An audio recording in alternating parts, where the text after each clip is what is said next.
Retired U.S. Air Force Brigadier General John Dragon Teichert served as the Assistant Deputy Undersecretary of the Air Force and has spent time in South Korea. He's now the founder and president of Capital Leadership and is joining us now with his insight on this ongoing tension with North Korea. Let's get to this soldier first. I have to be honest, not necessarily a sympathetic figure. Disciplinary action pending back here in the U.S. He voluntarily kind of fled into North Korea. Certainly as a member of the military, I would assume he understood the consequences of that. Not exactly an ally of the U.S., not friendly ground there. So talk about what you make of the situation, and would the U.S. treat his case with the same priority we've seen with other people in similar situations who are in adversarial countries? I think we need to start with the obvious idea that this is a troubled soldier and we should be concerned about his well-being. But clearly in this case, he fled what is a relatively minor concern and problem into the arms of a huge problem.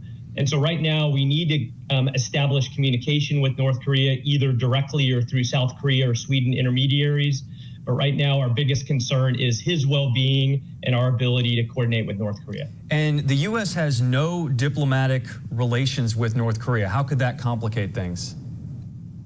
So absolutely. It makes those direct communications all the more difficult, which is why we'll try to use countries like South Korea or a typical intermediary we use with North Korea, Sweden, to try to coordinate the best we can to find out about his well-being and then to coordinate the next steps. Do you believe that because he is in North Korea, that his safety and health are at risk right now? Absolutely. He faces a future of intense interrogation, forced labor, lonely isolation. We should absolutely be concerned for him, in spite of the fact that he clearly did this willfully. He is one of ours, and we need to be caring for him. This reminds me of the case several years ago of Otto Warmbier, who was held in detention for allegedly just stealing a propaganda poster. His family said that they accused the North Korean government of torture because he came back home to the U.S. and days later he died. So the condition is definitely prime concern. No, regardless of why he made his way over there, the treatment is going to be harsh, and we've got to be concerned about his well-being even once we get him back.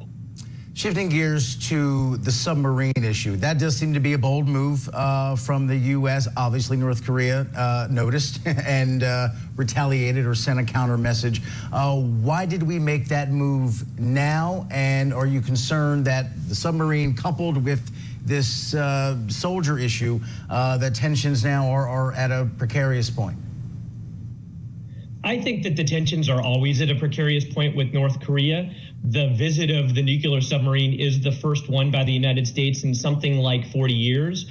But really, it was a sign of our demonstrated commitment to our allies in South Korea and Japan, and nothing more than that.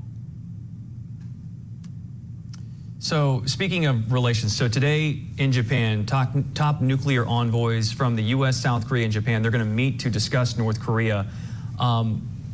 Explain to us, to our viewers, how difficult the relationships right now between North Korea while also maintaining this relationship with Japan. Just talk about the dynamics of that. Absolutely. So we have treaty relationships with both Japan and South Korea. These are long established relationships. And the challenge in the region clearly is that the North Korean regime is a rogue one that loves to provoke in every way possible. And in part, we've got to demonstrate to Japan and South Korea, who do not have nuclear weapons, that our nuclear umbrella does indeed cover them in case of an attack. But also, we are all trying to find the best possible way to make sure that we can contain this rogue regime in North Korea as Kim Jong-un decides to do whatever it is that he does, that he can't be an actual threat to our treaty allies or to the United States itself. And before we let you go, can I get your reaction to some breaking news from the Washington Post right now that says the following: Ukraine begins firing controversial U.S.-provided cluster munitions at Russian forces. The use of that weapon and the fact they're coming from America, what does that say to you? What does that mean? What's the significance here?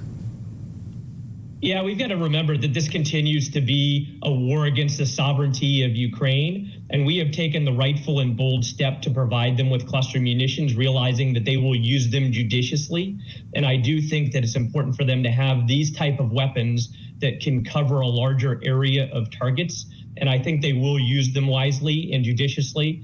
And I think it is a good step in the right direction during this offensive in Ukraine. Retired Brigadier General John Dragon Teichert, thanks so much for coming on and giving us your insight. Absolutely. Thank you.